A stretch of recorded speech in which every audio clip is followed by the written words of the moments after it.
The bad news for the American military is that Donald Trump spent much of the weekend locked in hallucination and fantasy, which is a very bad place for a commander-in-chief to be in the middle of a war started by that commander-in-chief. Donald Trump appears to hate reality so much that he spent the day issuing AI-generated posts about his hallucinations about Greenland and about himself in a commander's uniform in the middle of what appears to be a battle fought 170 years before Donald Trump was born.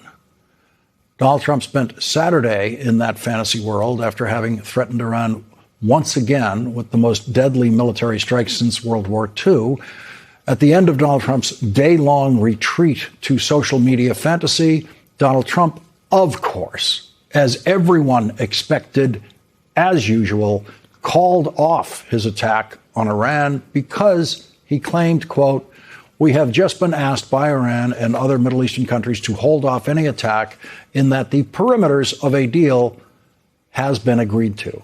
He ended that post by saying, "Get to work, everybody, and get it done," as if he himself, the self-proclaimed great negotiator, has absolutely nothing to do with negotiating an end to war with Iran.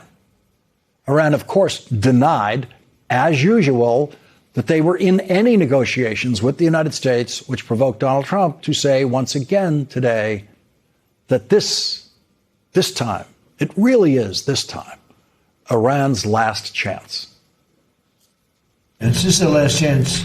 This is not something that, if it doesn't happen, this is the last chance for them to sign a good document. Well, you'll find out today or tomorrow. I mean, they're going to go quickly, one way or the other. It's not very complex.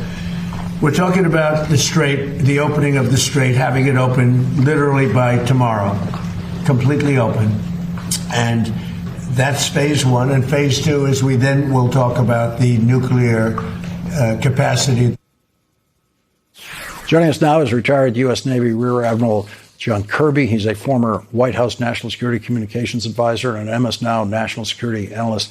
Admiral Kirby, when you hear Donald Trump say this is Iran's last chance, why at this point would anyone in Iran, why would anyone in the world believe that this is Iran's last chance?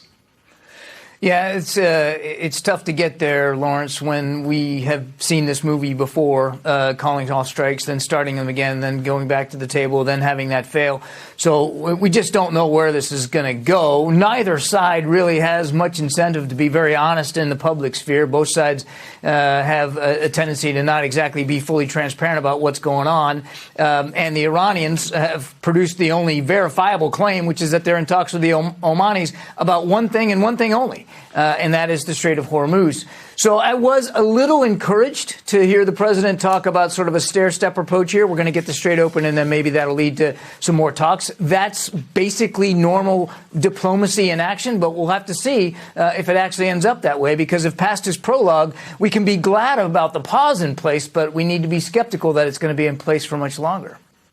Let's listen to what he said about the United States charging fees for ships to pass through the Strait of Hormuz. He said this today. Yeah. Would Iran be willing to return to fully free navigation of the It has to be. I'm not going to let them charge. Would you if anybody's going to charge, we'll charge. We're the one that has we have total control. Admiral, it seems when Donald Trump hears certain words, his word-producing machine just gets triggered, and so I'm not going to let them charge, he says. Then, if anyone's going to charge, we'll charge. We're the ones who have total control. I mean, of course, we're never going to charge, and everyone in the world knows the United States of America is never going to be able to, never will attempt to charge a fee to pass through the Strait of Hormuz. But what does it do to any possibility of negotiations when the other side is hearing him say utterly delusional things like this?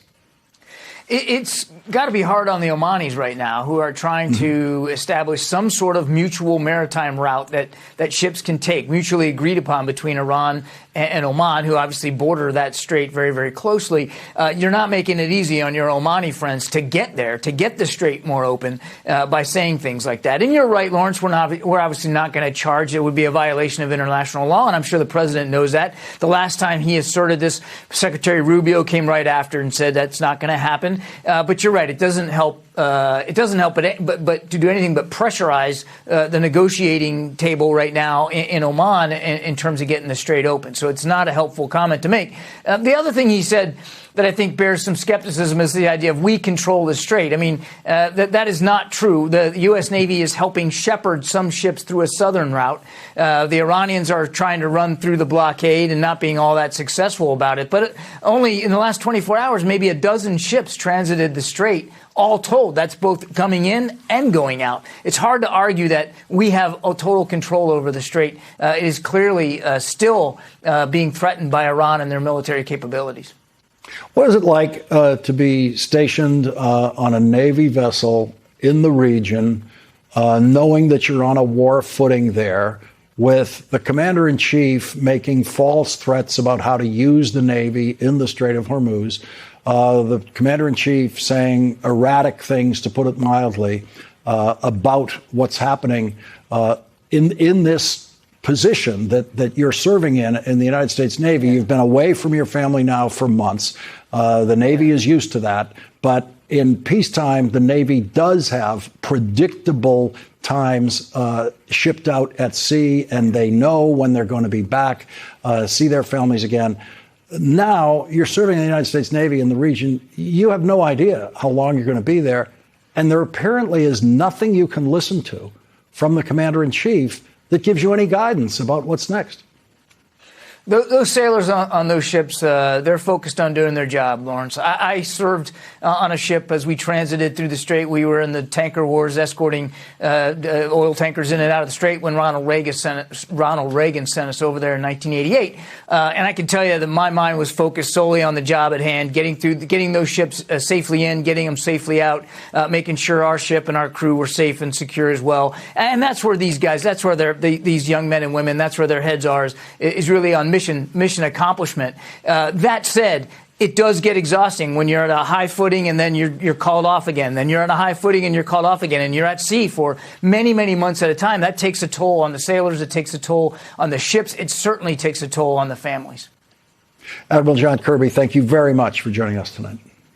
My pleasure.